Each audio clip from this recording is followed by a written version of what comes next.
નમસ્કાર દર્શક મિત્રો, આપ જોઈ રહ્યા છો સૌરાષ્ટ્ર ધારા ન્યૂઝ. હવે છે અગત્યના સમાચાર. ભાદરવા સુદ પૂનમ અને તારીખ 7 સપ્ટેમ્બર રવિવારની રાત્રે ખગ્રાસ ચંદ્રગ્રહણની ઘટના બનવા જઈ રહી છે. સાથે બ્લડ મૂનની ઘટના પણ જોવા મળશે. કુંભ રાશિ અને સત્યરા નક્ષત્ર અને પૂર્વ નક્ષત્રમાં ચંદ્રગ્રહણની ઘટના બનશે. ગ્રહણનો વેદ સવારમાં 11:58 થી જ લાગી જશે અને ગ્રહણનો સ્પર્શ રાત્રિના 8:58 થશે અને ગ્રહણનો મોક્ષ રાત મધ્યરાત્રિ બાદ 26 અને 25 સેકન્ડે થશે. આમ કુલ 5 કલાક અને 27 સુધી આ ખગોળીય ઘટના જોવા મળશે.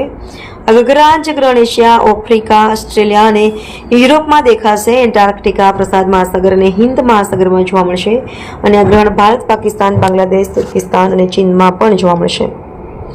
આ ગ્રહણને કારણે કુદરતી આપદાઓ જેવી કે પૂર્વ પ્રમુખ અને ભૂકંપ વગેરે જોવા મળે એવી જ્યોતિષ શાસ્ત્રીય માન્યતાઓ અસ્તિત્વ ધરાવે છે. ગ્રહણ પહેલા જ અફઘાનિસ્તાનમાં ભૂકંપ આવી ચૂક્યો છે. હજુ આ ચંદ્રગ્રહણ અને 21 સપ્ટેમ્બરે થનાર સૂર્યગ્રહણની વચ્ચે આવી વધુ આપદાઓ આવી શકે છે. ભાદરવા સુદ પૂનમ રવિવાર, અંગ્રેજી તારીખ 7 સપ્ટેમ્બર અને રાત્રે ખગ્રાસ ચંદ્રગ્રહણ થશે. અંગ્રેજીમાં જેને ટોટલ મૂન એક્લિપ્સ કહે છે, એ ખગોળીય ઘટના બનવા જઈ રહી છે. આમાં બ્લડ મૂનની ઘટના પણ જોવા મળશે. ચંદ્ર રેડિશ એટલે કે રક્તવર્ણો દેખાશે. ગ્રહણ શતતારા નક્ષત્ર અને પૂર્વ ભાદ્રપદ નક્ષત્રમાં થશે અને ચંદ્ર રાશિ કુંભમાં આ ગ્રહણની ઘટના બનવાની છે. ગ્રહણનો વેદ એટલે કે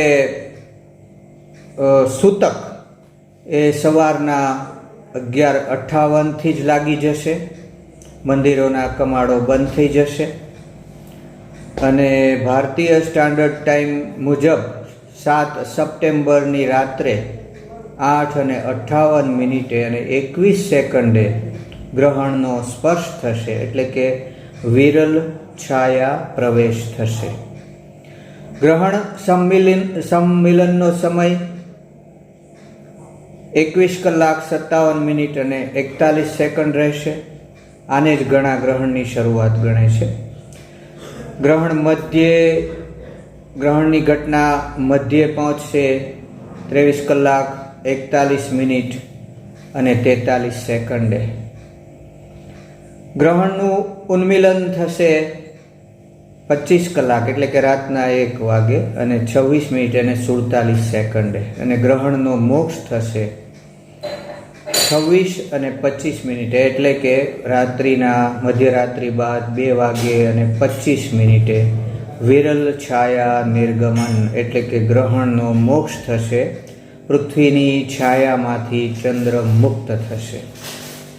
કુલ 5 કલાક અને 27 આ ઘટના અને કેટલાક સંમિલનથી ઉન્મિલન સુધીનો સમય ગણે તો 3 કલાક અને 29 જેટલી ઘટના કુલ સમય આ ગ્રહણની ઘટના લેશે.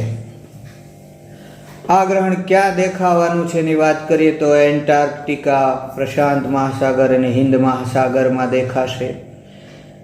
ભારત સહિત એશિયા ખંડમાં, આફ્રિકા ખંડમાં, ઓસ્ટ્રેલિયામાં અને યુરોપમાં દેખાશે. દુનિયાનો 85% વિસ્તાર આ ખગોળીય ઘટનાનો સાક્ષી બનશે. ભારતમાં દિલ્હી, બાંગ્લાદેશમાં ઢાકા, પાકિસ્તાનમાં દેખાશે, તુર્કિસ્તાનમાં દેખાશે, યુરોપમાં દેખાશે. યુરોપની અંદર ઇંગ્લેન્ડ, જર્મની, ઇટાલી,